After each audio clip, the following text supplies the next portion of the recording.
Graça e paz, igreja.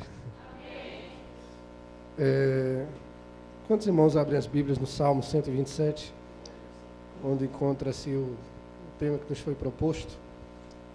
Eu disse ao irmão Marluz que eu tenho grande dificuldade de pregar mensagens textuais, né?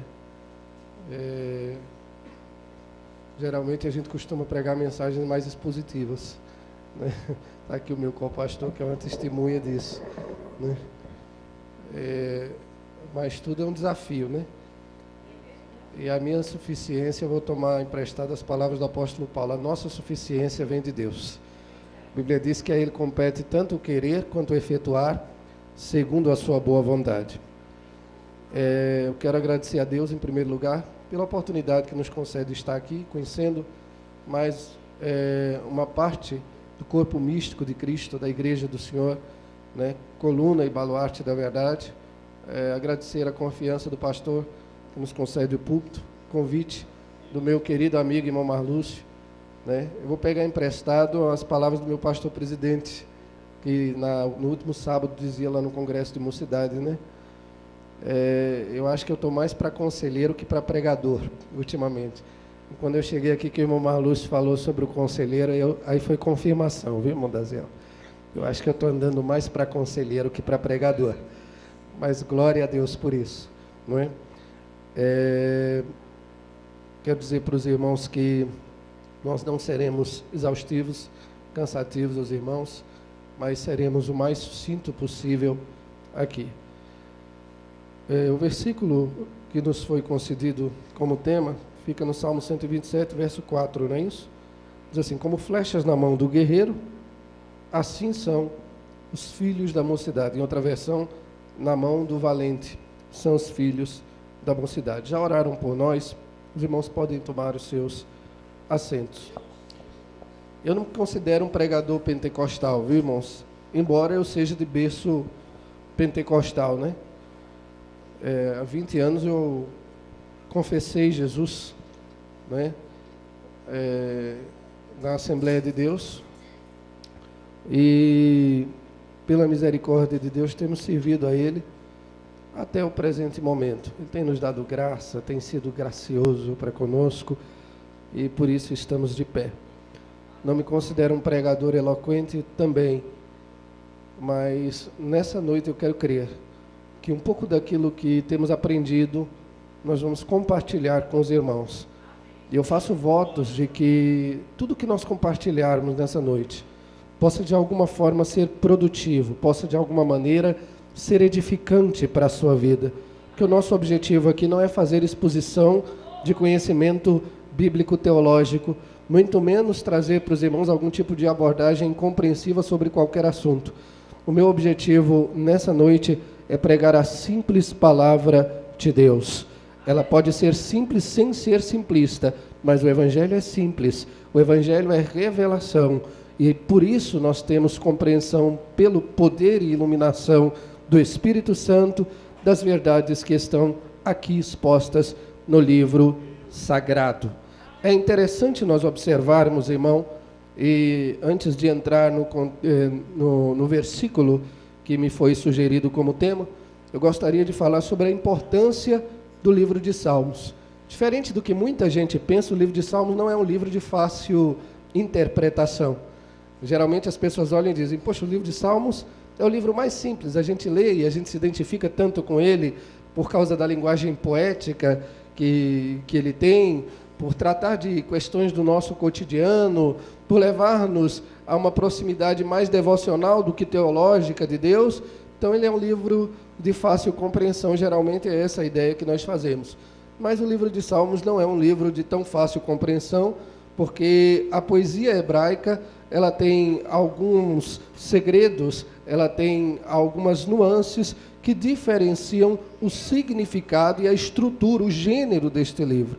O livro poético, ele é repleto de simbologia, ele é repleto de tipologia. O livro de Salmos, ele é simbólico na sua maioria. Pouca coisa se toma literalmente do livro de salmos. Existem várias divisões, porque não existe só um tipo de salmo, existem vários tipos de salmo que foram escritos com objetivos diferentes. Alguns eram hinos para serem cantados em ocasiões distintas. O Salmo 127, por exemplo, encontra-se num grupo chamado do grupo dos cânticos de romagem ou dos peregrinos, né? Do Salmo 120 ao Salmo 134, nós temos salmos que eram cânticos graduais. Eles cantavam ali, os peregrinos, quando iam rumo às festas anuais que se faziam, e aqueles peregrinos no caminho, no percurso, cantavam e chegavam ali nos degraus do templo e continuavam cantando esses louvores. Por isso esses cânticos são chamados de cânticos dos degraus. A verdade, existem 3 grandes propósitos neste salmo que nós encontramos aqui. A primeira grande verdade que nós encontramos aqui neste salmo é a verdade de que Deus é o Deus que dá segurança, ou que assegura para o seu povo proteção.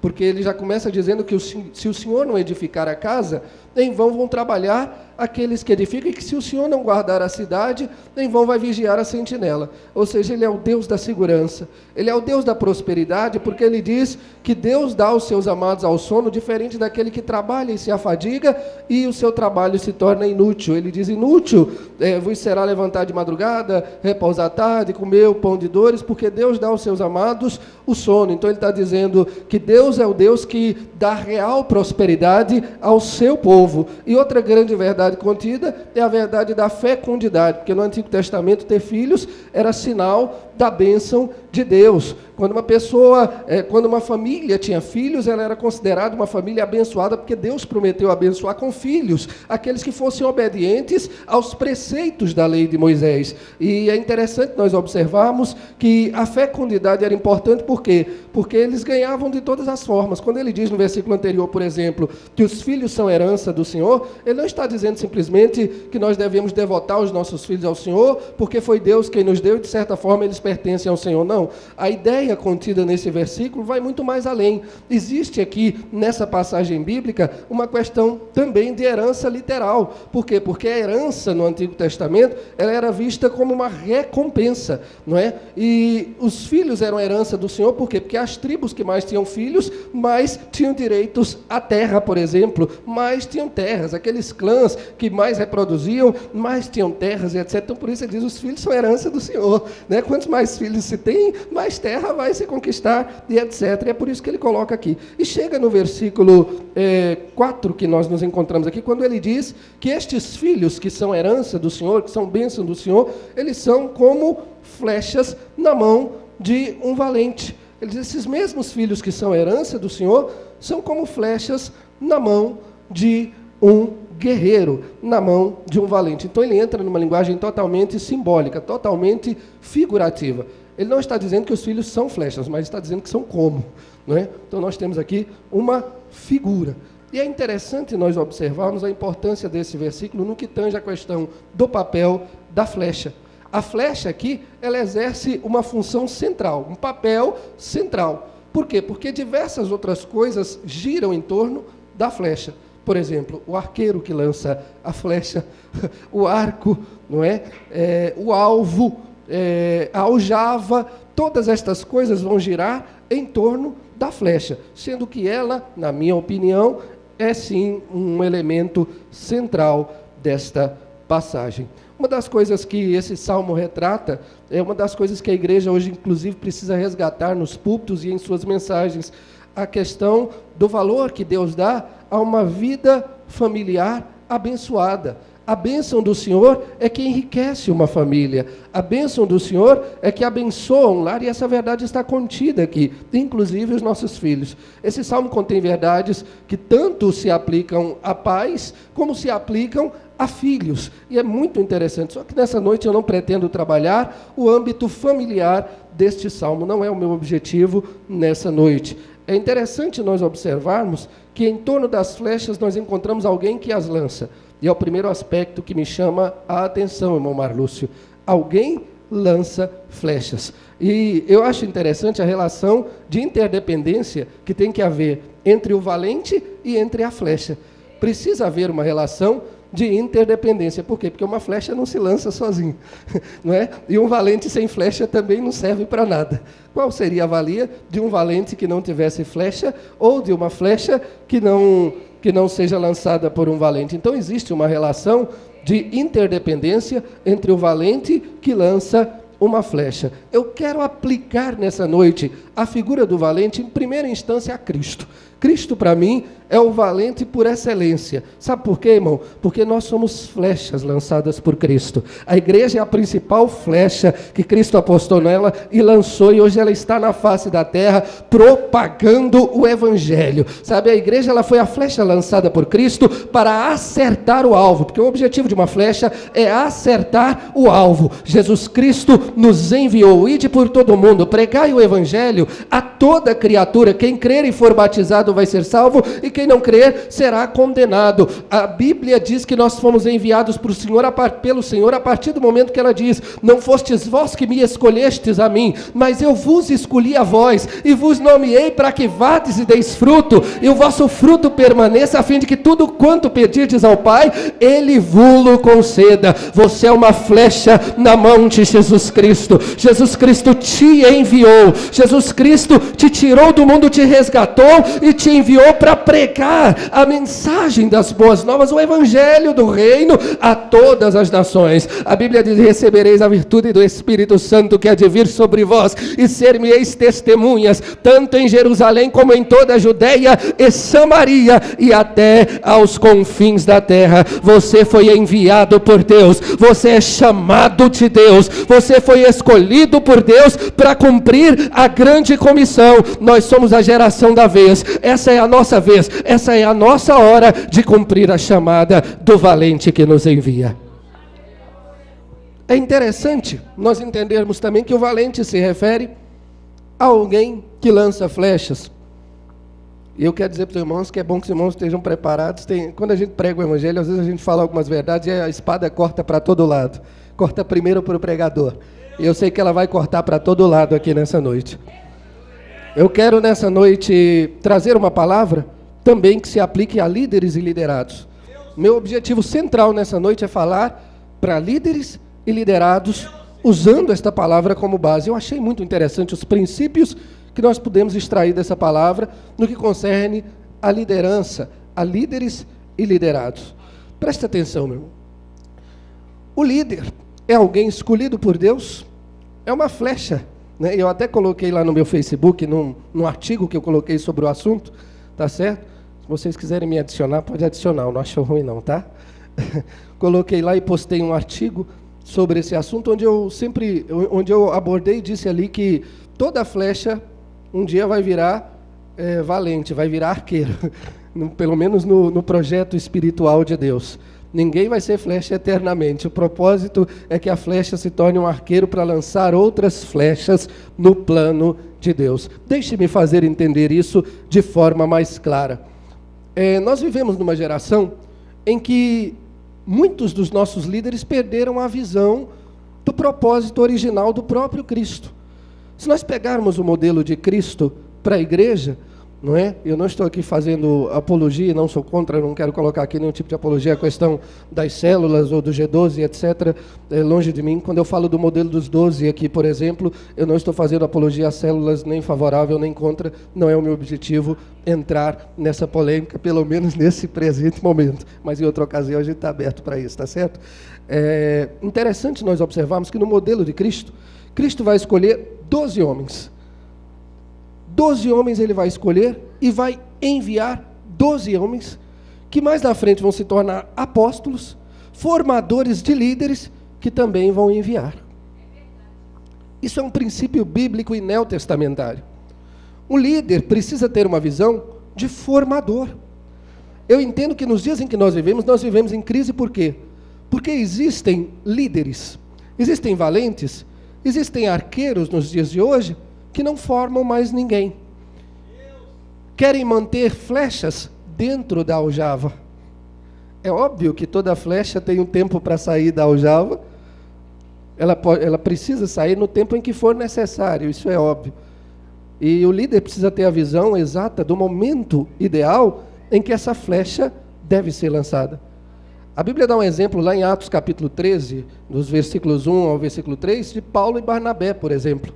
Nós encontramos Paulo e Barnabé ali, passaram alguns dias ali em Antioquia, oraram, o Espírito Santo falou com aquela igreja, e então a igreja de Antioquia enviou Paulo e Barnabé, movidos pelo Espírito Santo e debaixo da direção do Espírito Santo, né, a igreja então os enviou para o campo missionário.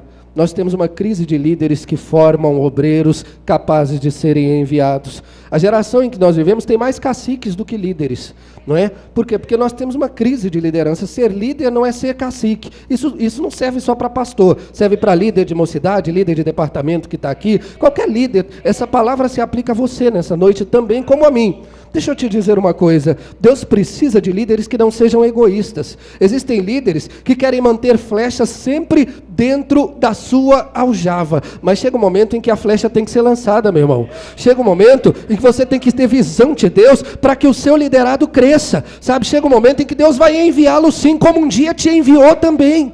E o líder precisa ter essa direção de Deus, precisa ter essa visão de Deus. Eu fico triste em ver pessoas que hoje ocupam posição de liderança, mas são caciques.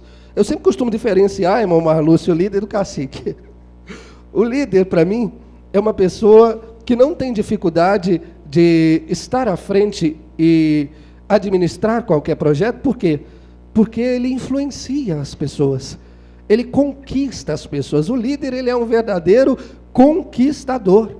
Ele não precisa impor às pessoas a sua visão ou o seu pensamento, porque as pessoas já o seguem, porque veem nele uma autoridade nata. Então o líder não precisa impor. Um pedido que ele faz é como se fosse uma ordem. Por quê? Porque ele já conquistou os seus liderados, conquistou o respeito dos seus liderados, e os seus liderados veem nesse líder autoridade, visão, chamada. É interessante nós percebermos que existem outros que, por não terem autoridade, precisam recorrer à tirania. Existem caciques no meio evangélico que, na verdade, pensam que são líderes, mas, na verdade, são caciques tiranos. Precisam estar impondo tudo o que fazem, sabe? De forma, muitas vezes, arrogante, grosseira. Nunca foram chamados por Deus para estarem onde estão de fato. Não foram preparados para estarem na posição em que estão de fato. Hoje nós vivemos uma crise porque isso começa pelo ministério. Muitas das nossas igrejas já não fazem o que nós fazíamos há anos atrás. Há anos atrás, quando nós consagrávamos, por exemplo, obreiros, ou escolhíamos líderes de departamentos dentro das nossas igrejas, nós costumávamos fazer isso debaixo de oração, debaixo de uma busca constante, buscando a orientação de Deus. E hoje raramente se faz isso. Hoje, muitas vezes, as questões estão mais ligadas à questão de amizade, muitas vezes favoritismo e outras coisas mais que giram em torno dessa questão de liderança, e é por isso que nós temos visto o insucesso, sabe, permeando o reino de Deus, sabe? Nós temos flechas dentro da aljava que nunca crescem, crentes que nunca amadurecem, crentes que nunca progridem, igrejas que nunca crescem, sabe? Igrejas que nunca avançam, pessoas que continuam limitadas por causa da visão limitada de seus líderes. Líderes, em nome de Jesus, abram os seus olhos. Deus colocou aljavas, Deus colocou flechas na tua aljava, mas é hora de preparar estas flechas, porque vai chegar o momento certo em que flechas precisarão ser lançadas para longe de si, para longe de você. Um dos primeiros objetivos é lançar a flecha para longe. Um guerreiro não sai para a batalha para lançar a flecha para perto, irmão. Por exemplo, um guerreiro, quando sai para a guerra, se ele quer matar um inimigo próximo, ele vai usar a espada. Ele não vai usar flecha. Flecha a gente usa, não é? Para longe. Sabe qual é a ideia, irmão? Que nós, líderes, precisamos ter? Eu tenho que preparar os meus liderados para irem mais além. Os meus liderados precisam chegar onde eu talvez não chegue. Essa é a visão de um líder chamado por Deus. Por quê? Porque a flecha vai onde o arqueiro não vai. A flecha chega onde o valente muitas vezes não chega. E é esse o objetivo. Preparar flechas que vão mais além. Preparar flechas que vão longe. Preparar flechas que estão na direção de Deus, preparadas por Deus para chegarem além do que eu particularmente cheguei. Eu quero que os meus liderados, irmão, tenham mais conhecimento que eu. Eu quero que os meus liderados orem mais que eu. Eu quero que os meus liderados tenham mais de Deus na vida do que eu. Eu quero olhar para os meus liderados quando eu tiver velhinho, gagá, não tá, já está bem pertinho de chegar a isso. Quando eu tiver gagá, eu quero olhar e ter orgulho de ver os meus discípulos que eu formei produzindo. Sabe, eu produzi a 30, eles estão produzindo a 60, eles estão produzindo a 100, e tudo isso para a glória de Deus. Quem ganha com essa visão é o reino, meu amado. Essa visão antropocêntrica, essa visão egoísta que existe no reino de Deus, ela tem que ser tirada, ela tem que ser banida de dentro das nossas igrejas. Nós precisamos banir essa visão, inclusive das nossas vidas. É hora de nós fazermos uma reflexão: que tipo de arqueiro sou eu? Que tipo de líder eu tenho sido? Existem líderes, irmão, que eles são tão impotentes, que muitas vezes na hora de cantar a vitória, eles são responsáveis. Você já viu isso? Isso é um princípio, né? Princípio duro que eu aprendi com o meu pastor presidente e vou passar para vocês hoje, viu? Por que na hora que dá tudo certo, né? Por exemplo, o irmão fez um culto, olha que culto lindo, que culto maravilhoso, né? Que coisa maravilhosa esse culto que a mocidade promoveu, um sucesso. Aí a gente aplaude, nossa, olha que bênção, uma boa gestão, não é? Porque o irmão é um bom líder, é um bom gestor e etc. E na hora que as coisas dão errado, sabe o que muitos desses fazem? A culpa é do grupo que não me apoia. A culpa são dos obreiros que não me obedecem. A culpa são dos irmãos que são infiéis. A culpa é de A, B ou C. A palavra de Deus dessa noite é clara, irmão. Aquele mesmo que recebe os lauréis, sabe, quando as coisas estão dando bem, tem que ter também a responsabilidade, a franqueza, a cara descoberta de dizer: se as coisas vão mal, eu sou o gestor, eu sou o líder, e eu sou o responsável pelo que vai mal também. Eu é quem tenho que rever os meus conceitos como líder. Afinal de contas, não é o líder que segue os liderados é que seguem o líder. Isso é um princípio que nós precisamos aprender. O valente precisa ter essa visão. Não sou eu quem sigo a minha igreja, irmão, o meu rebanho. O meu, entre aspas, é de Cristo. Rebanho que a gente apacenta, colocar melhor. Não sou eu quem sigo o rebanho que eu apacento. É o rebanho que eu apacento que me segue. E aí entra a questão do exemplo, irmão Marlúcio, da liderança. Uma liderança exemplar é muito importante. Uma liderança que faz a diferença não só com discurso. Nós vivemos em épocas em que as lideranças fazem discursos, muitas vezes chatos, cobranças e etc. Querem enviar as pessoas para fazer o que eles nunca fizeram. Querem ensinar para as pessoas o que eles nunca aprenderam. O tipo de líderes que nós temos. É a geração de líderes que nós temos. Líderes neófitos. Líderes que não são idôneos. Líderes que não vivem dependência de Deus. Eu não consigo conceber um líder dentro da igreja que não tenha vida de oração, por exemplo. Que liderança frustrada é essa, irmão? Que dependência de Deus é essa que um líder vive? Um líder que diz que é líder, que se preza, tem que ser exemplo de oração na frente dos seus liderados. Ele tem que ser o que mais ora. Ele tem que ser o que mais busca. Porque se ele não ora, que exemplo ele vai dar? E aí cobra dos outros. Um líder que cobra dos outros, que evangelize, mas ele não aparece em um evangelismo. Não vai em um. Que arqueiro é esse? Que valente é esse, irmão? Que tipo de líder é esse? Líderes que cobram fidelidade, isso serve para nós, somos obreiros?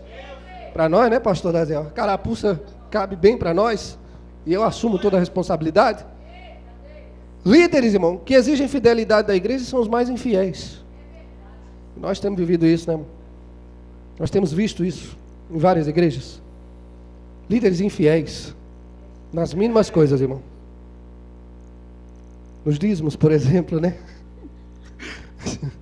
A gente cobra, por exemplo, a fidelidade da igreja, nos dízimos, nas ofertas, mas muitas vezes não se vê o líder ofertando uma vez sequer. É o que menos oferta. Na lista dos dizimistas não tem o nome dele lá em mês nenhum. Que tipo de líder formador de discípulos é esse? Líder que cobra dos irmãos: irmão, é hora de nós despertarmos, nós temos que crescer em graça e em conhecimento. É hora de nós nos aprimorarmos no conhecimento de Deus. Mas ele mesmo não pega a Bíblia para ler 10 minutos.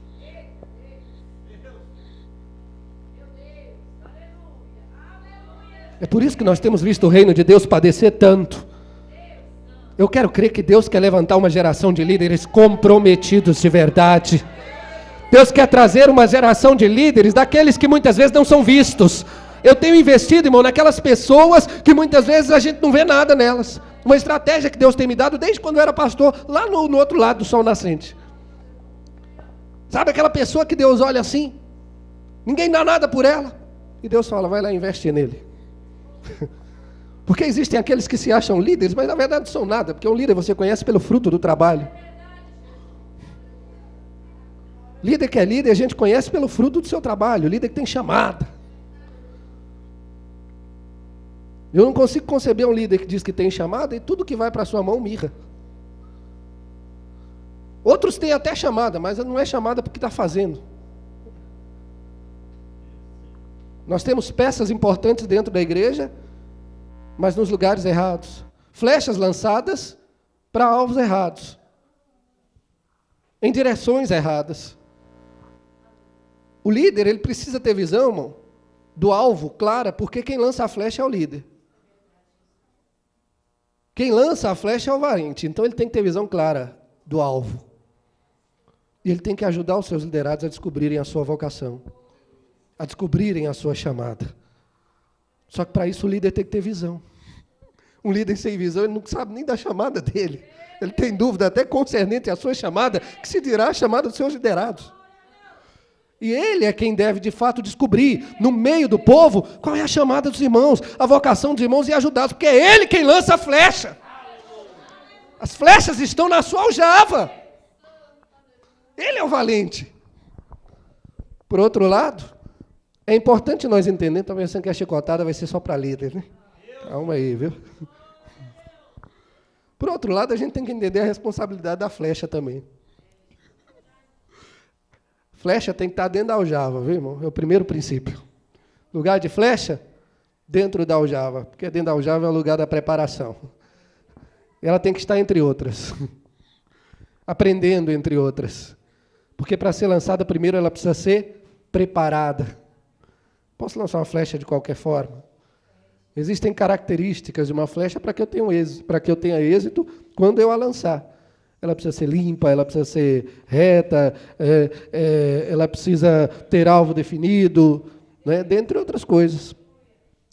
São vários os critérios relacionados à flecha. Mas uma das primeiras coisas que a flecha tem que entender, a flecha não se lança sozinha, viu, irmão? Ela precisa ser lançada pelo seu líder. Nós temos hoje uma crise de insubmissão dentro da igreja.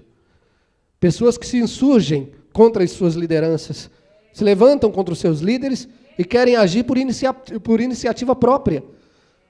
Irmão, a igreja neotestamentária enviou missionários ensinando para nós um princípio. Eu preciso ser enviado por uma igreja local. É a igreja quem vai reconhecer a minha vocação, quem vai reconhecer a minha chamada, é por meio dela que Deus vai consumar os seus propósitos. Eu não posso sair por conta própria. Eu tenho que ser submisso.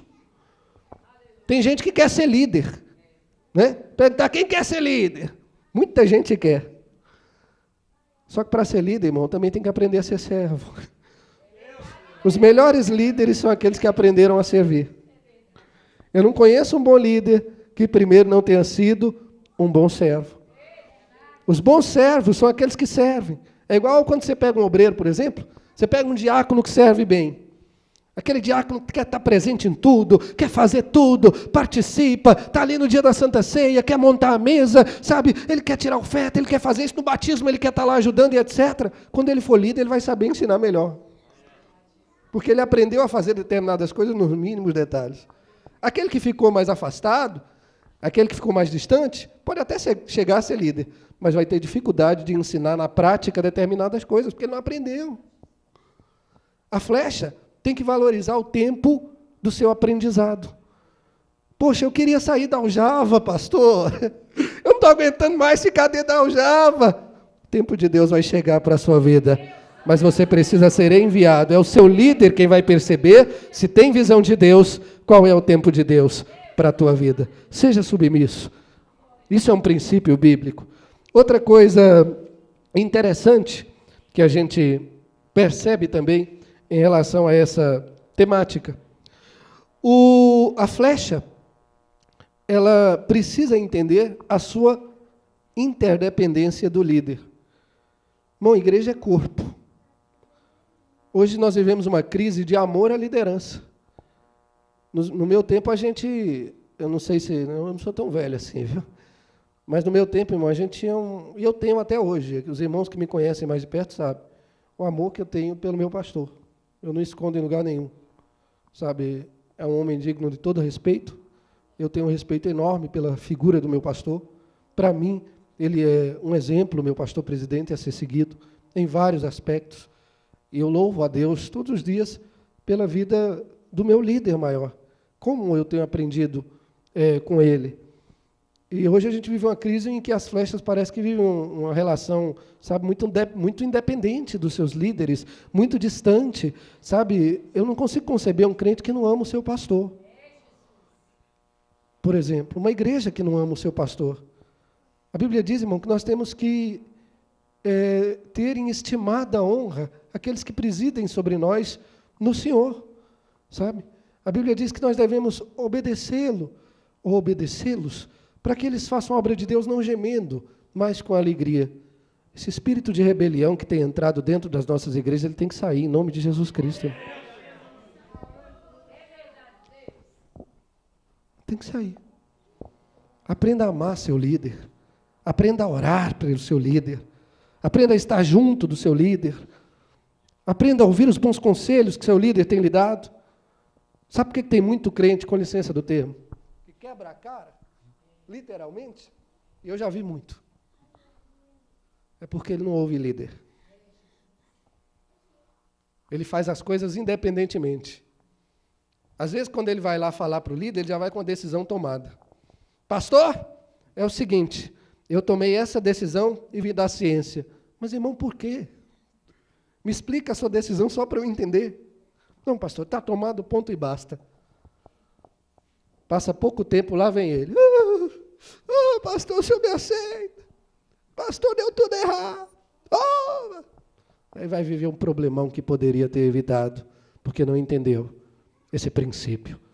A flecha precisa estar aliada, totalmente vinculada à visão do seu líder. Isso é princípio. Outra coisa interessante, irmão. Flecha tem que acertar o alvo. Ela é lançada para isso. E a flecha, para acertar o alvo, primeiro, ela precisa estar próxima da visão do arqueiro, porque o arqueiro, quando vai lançar, não é?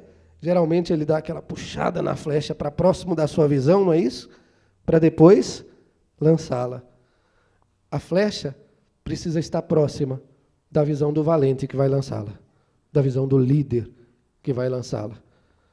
Isso é um princípio bíblico que nós precisamos aprender. Jovens, vocês precisam aprender principalmente essa visão. Nós que somos jovens. O jovem só vai crescer se ele aprender esse princípio. Sabe, eu preciso estar debaixo da visão do pastor.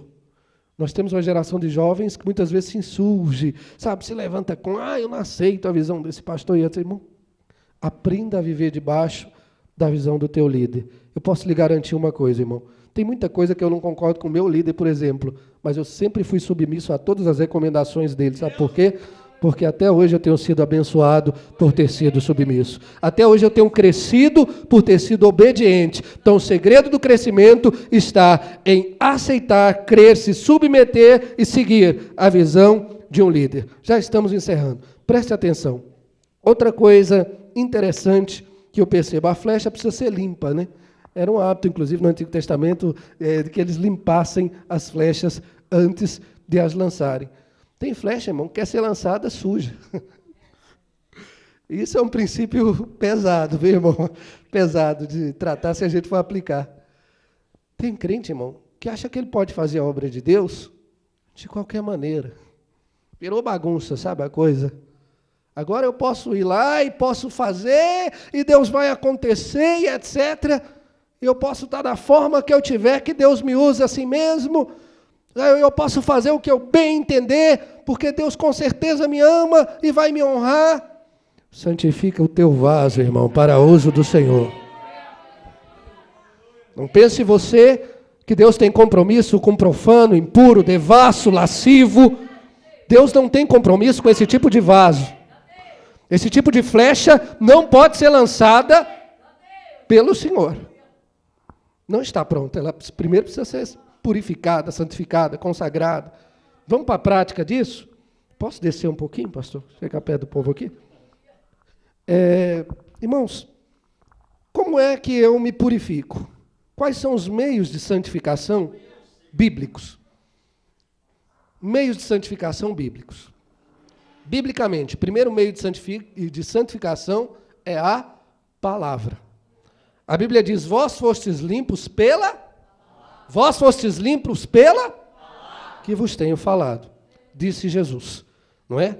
E Paulo vai aplicar isso na igreja de Éfeso, quando ele fala da lavagem, da regeneração pela palavra, não é? Pela água que ali simboliza a palavra de Deus. Preste atenção, irmãos. Um crente só vai ser purificado de determinadas coisas à medida que esse crente busca o conhecimento da palavra como um princípio para a sua vida. Posso fazer uma censura para nós? Todo mundo é pentecostal aqui? Tá, eu também sou, então posso. Glória a Deus. Sabe um problema que nós temos gravíssimo e que a gente precisa corrigir? A gente muitas vezes vai para a igreja, vem para um culto como esse, mais preocupado em sentir do que ouvir. Esse é o mal do pentecostal. O pentecostalismo gira em torno do sentir. Se eu não senti nada, não valeu nada. Aí a pessoa ainda diz assim, eu não senti nada nesse culto.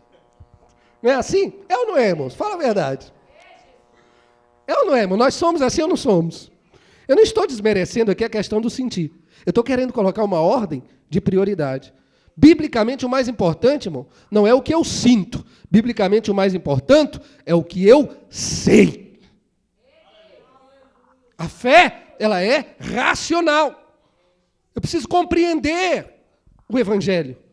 Eu preciso permitir que essa palavra, que é viva e eficaz, penetre até a divisão da alma, do espírito, das juntas, das medulas, e discirna pensamentos e intenções do meu coração, mudando radicalmente aquilo que precisa ser modificado na minha vida, poxa. Isso só vai acontecer por meio do conhecimento da palavra. É a palavra que é bússola do crente. É regra de fé e prática da vida do crente. Por isso o crente precisa se refugiar na palavra. Precisa ser cheio da palavra. Precisa ler a palavra, meditar na palavra, examinar as escrituras. Só que o que é que tem acontecido? A estratégia do diabo nesses últimos dias é fazer, pastor, com que o crente se afaste da palavra. Nós temos uma geração de crentes que tem 10, 20, 30 anos de crente e nunca leram a Bíblia uma vez sequer. São analfabíblicos, poucos sabem do Evangelho e querem ser crentes consagrados e preparados para serem lançados. Deus não tem compromisso com quem não ama a sua palavra, meu irmão. Se você quer ser flecha para acertar o alvo, então ame a palavra de Deus. Esse é um princípio. E à medida que eu me aproximo de Deus, o pecado se afasta da minha vida também, né, pastor? Esse é um princípio. Outra coisa interessante, outro meio de santificação, o Espírito Santo. O Espírito Santo, ele nos convence do pecado, da justiça e do juízo e nos guia em toda a verdade. O Espírito Santo, através da obra de regeneração, nos faz novas criaturas em Cristo Jesus. O Espírito Santo efetua todo esse processo que nos leva a nos santificar. Porque, na verdade, irmão, eu concordo com o Dr. Martin Lloyd Jones, no livro Sermão do Monte, quando ele diz que nenhum de nós, por si mesmo, é capaz de cumprir as bem-aventuranças. Eu concordo plenamente. Só pelo poder do Espírito Santo eu sou habilitado a ser um bem-aventurado. Eu creio nisso literalmente. E eu vou dizer para os irmãos uma coisa, é o poder do Espírito Santo quem me faz ser santo. Ou quem me leva a entrar, a encarar o processo de santificação, pastor. Se não fosse pelo Espírito, eu não seria santo. Agora, o que acontece? Nós temos uma geração de crentes independente do Espírito Santo, irmãos. Eu tenho buscado a presença de Deus? Jovens, vocês têm buscado a presença de Deus? Eu pergunto aqui para você, quanto tempo você tem dedicado à busca da presença de Deus? Agora eu pergunto aqui, quem tem Facebook igual eu? Quantas horas você gasta lá dentro? Nossa, pastor, está criticando o Facebook? Não, eu também uso. Só que ele não pode substituir o meu tempo devocional com Deus. O meu relacionamento com Deus não pode ser prejudicado. Eu preciso ter busca de Deus, eu preciso ter sede de Deus, eu preciso ter fome de Deus. Outro meio de santificação, oração. Oração, irmão. Aí tem crente que ainda diz, mas eu não tenho tempo para orar, pastor.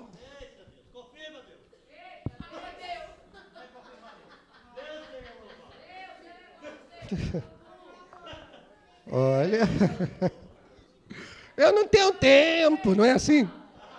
Mas eu tenho tempo para ir para a pizzaria, eu tenho tempo para namorar, eu tenho tempo para o Facebook, eu tenho tempo para estar na casa dos irmãos falando da vida de Deus e do mundo, eu tenho tempo para fazer trocentas coisas. Mas não tenho tempo para tirar 30 minutos de oração, 20, 10, sei lá. Isso mostra o quê, irmão? A situação espiritual em que a igreja está, pastor. Isso para nós serve de um termômetro, para nós observarmos de fato de que forma nós estamos, fazer uma autoavaliação, uma análise. Como é que está a minha vida espiritual? E tem crente que vive de aparência, né? Eu sempre falo isso lá no Riacho Fundo, estão aqui os irmãos de lá que sabem. Tem uma corja de crente, irmão, que não vale crédito. Não merece. Sabe por quê? Ele não ora 1 minuto. Aí chega o vaso, né? Chega o vaso lá, né? Agora deixa eu entrar no âmbito pentecostal. E chega o vaso lá, né? Sou contra não, tá? E entrega lá o manto lá, né? E diz, eis que eu tenho visto as tuas orações de madrugada. Aí o crente começa lá. Não ora 1 minuto por dia. Hipócrita! Bom, eu tenho que ser claro. Eu tenho que olhar para dentro de mim e ver o caos que está a minha vida espiritual. Se eu não consigo viver vida de oração, isso é sintoma de doença espiritual. Eu estou precisando buscar a Deus seriamente, rapidamente, urgentemente, porque a minha vida espiritual está no abismo, está com o pé na cova. Crente que não ora, irmão, não tem vida com Deus. Oração é questão de sobrevivência espiritual. Se eu oro, eu tenho vida com Deus. Se eu não oro, eu não tenho vida com Deus. É oxigênio da alma. Ali no Riacho Fundo eu não dou trégua. Os irmãos sabem. Ali eu não dou muita trégua, não. Bota os irmãos para orar mesmo. Ultimamente tem sido mal ali. Né, irmãos? Tem sido mal, não tem? No bom sentido, né? Líderes, nós temos que ensinar, viu, irmãos? Os nossos líderes a orar. Os nossos liderados a orar. Agora, um líder que não consegue orar 5 minutos, dificilmente ele vai conseguir fazer isso. Tem esse porém também. Culto de oração, o líder não aparece. Campanha de oração, ele não está na linha de frente. Se eu tivesse um líder como esse, também não ia, não. É um fracasso. Líder que se preza é exemplo, como eu falei no início da pregação. Nós precisamos de líderes que oram, que dependem de Deus, que choram na presença de Deus, que se humilham, que dizem, Senhor, eu preciso de Ti, eu tenho sede de Ti. Senhor, assim como a costa suspira pelas correntes de águas, a minha alma suspira por Ti, Senhor.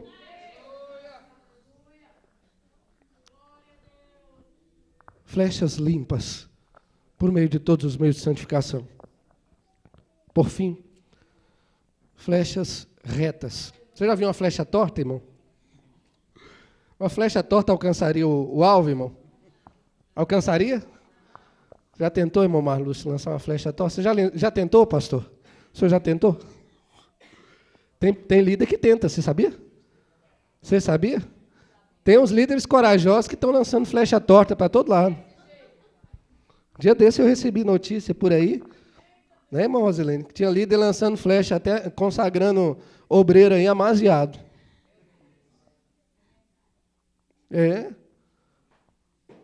O irmão está lá tudo amigado, amaziado, está com...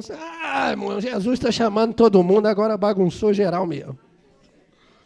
Envia qualquer um. Tem. Pior que tem, meu irmão. Pasme, viu? Mas tem. Líder está coitando o homossexual, dizendo, deixa o irmãozinho aí, pá, não protesta não. Eu tenho que amar ele, mas eu não tenho que acoitar determinada coisa, não. Como pode estar influenciando os adolescentes dentro da igreja? Líderes pregando as piores heresias no púlpito. Né? Eu sempre costumo dizer, irmão, o pregador chega na igreja. Se ele falar uma besteira para mim, fora do microfone, eu corrijo fora. Mas se ele falar no microfone, depois da pregação eu corrijo. Sabe por quê? Porque a igreja tem que saber que eu não comungo com aquela opinião. A minha igreja precisa saber. Quem cala, consente. E o líder precisa ter essa visão. Chega o camarada falando a pior heresia mais rasgada na igreja, o líder está enviando. Enviando flecha sem condição nenhuma. Flecha que não ora, flecha que não busca, flecha que subir, flecha que não dizima, que não oferta. Que tipo de liderado você quer produzir, de fato? Que tipo de liderado você espera? Dizem que os liderados são a xerox dos seus líderes, né? Pensa o tipo de líder que vai ter dentro das nossas igrejas. Líderes depravados. Depravado, irmão. Flecha torta. Tem líder depravado, mas depravado mesmo. Ele não sabe o que é pudor, não sabe o que é decoro, não sabe o que é ética, não sabe o que é modéstia. Depravado, irmão. Flecha torta. Flecha lasciva. Muitas vezes apela para a sensualidade por não ter respeito a um ambiente santo, que é a casa de Deus. Está cheio. Fala as piores aberrações em cima do púlpito, está cantando. Oh, glória ao meu Jesus. Chega aqui pregando igual eu estou pregando. Desce do púlpito, é o pior depravado que tem. Aquela mesma boca que estava louvando a Deus está ali agorinha, falando as piores coisas que o próprio ímpio, se ouvisse, se escandalizaria. Flecha torta. Deus só lança flecha reta, irmão. Só quem está na posição. Deus quer encontrar em nosso meio flechas retas que estejam na posição de serem lançadas para o campo. E ainda tem, viu, irmão? Não tem só joio no meio, não. Não tenha preocupação com isso, não. Tem trigo também. Tem muito crente que leva a sério o evangelho. Tem muito crente que leva a sério a palavra. Tem muita flecha pronta para ser lançada e tem líder prendendo na aljava. Que Deus em Cristo nos abençoe. Fica em pé, igreja. Pastor, não queria ouvir essa palavra, não. Nem eu. Confesso para você, viu? Se eu tivesse seu lugar, também não queria, não. Quantos líderes temos aqui? Deixa eu ver. Vamos ver a coragem dos líderes a partir de agora, né? Quantos líderes temos aqui? Levanta as mãos, só os líderes. Líder de departamento, líder de alguma coisa na igreja. Tem muito líder, hein? A palavra foi bem propícia. Quantos liderados nós temos? Todo mundo, né? Todo mundo é liderado, né? Líderes, sejam como flechas na mão do valente. Aprendam esse princípio nessa noite. Sabe, se coloquem ao dispor do valente. Santifiquem-se. Vivam uma vida de integridade. Sejam honestos. Busquem os valores que são elementares para o reino de Deus. Sabe? Fundamentem a fé na palavra de Deus. Deus precisa de líderes que façam a diferença, sejam exemplos dos fiéis no trato, no amor, na fé, em tudo que os irmãos fizerem. Deus conta com uma geração de líderes, essa geração de líderes pré-arrebatamento, para quem acredita no arrebatamento secreto, eu não, tá certo? Mas para quem acredita, né, eu acredito na vinda de Cristo e Ele virá, aquele que há de vir virá e não tardará. Creio que Jesus Cristo está preparando uma geração de líderes que vão fazer a diferença antes dessa segunda vinda de Cristo. Quem crê assim, amém. Deixa eu fazer uma oração. Senhor, a Tua palavra foi pregada nessa noite com fidelidade.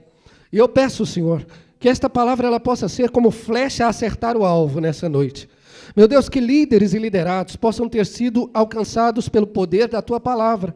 Meu Deus, que o Senhor nos ensine princípios de fé que façam a diferença no reino de Deus. Que o Teu Santo Espírito venha nos orientar para que não venhamos agir por emoção. Meu Deus, em nome de Jesus Cristo, que o Teu Santo Espírito abra nossos olhos espirituais, os olhos do nosso entendimento, a nossa visão, para que tenhamos visão grande sobre os nossos liderados, meu Deus. Senhor, faz de nós formadores, não só de opinião, mas de discípulos que se tornarão líderes eficazes para as próximas gerações até a vinda de Cristo, se Cristo não voltar. Senhor, líderes eficientes, eu quero crer que aqui dentro, meu Deus, o Senhor nessa noite reservou líderes de departamento, o Senhor aqui dentro tem missionários, o Senhor aqui dentro tem pastores, o Senhor aqui dentro tem doutores, o Senhor aqui dentro tem levitas, o Senhor aqui dentro tem sacerdotes, músicos, ó Deus, que farão a diferença, profetas, porta-vozes, pregadores da Tua palavra, cheios da palavra que farão a diferença no reino de Deus. Meu Deus, que esses princípios de fato e verdade façam parte do nosso dia a dia, do nosso cotidiano,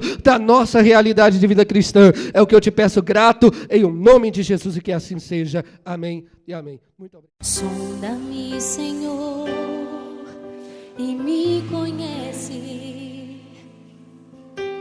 Quebranta o meu coração. Oh, Jesus. Transforma-me conforme a Tua palavra e enche-me até que em mim se ache só a Ti. Então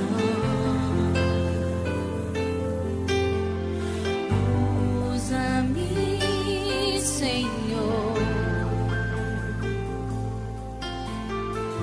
usa-me como um farol que brilha à noite, como ponte sobre as águas, como abrigo no deserto, como flecha que acerta o alvo. Eu quero ser usado da maneira que Te agrade, em qualquer hora e em qualquer lugar.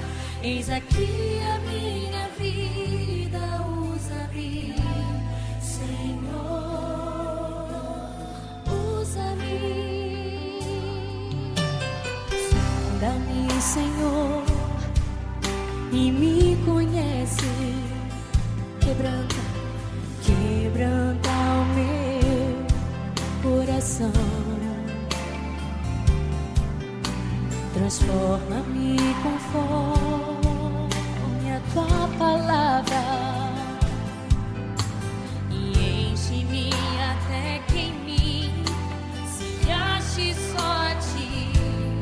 Então usa-me, Senhor, usa-me, Senhor, usa-me. Como um farol que brilha à noite, como ponte sobre as águas, como abrigo no deserto, como flecha que acerta o alvo. Eu quero ser usado da maneira que Te agrade, em qualquer hora e em qualquer lugar. Eis aqui a minha vida, usa-me, Senhor, usa-me. Sonda-me, quebranta-me, transforma-me, enche-me e usa-me. Sonda-me, Senhor, transforma-me, enche-me e usa-me, Senhor, e usa-me, Senhor.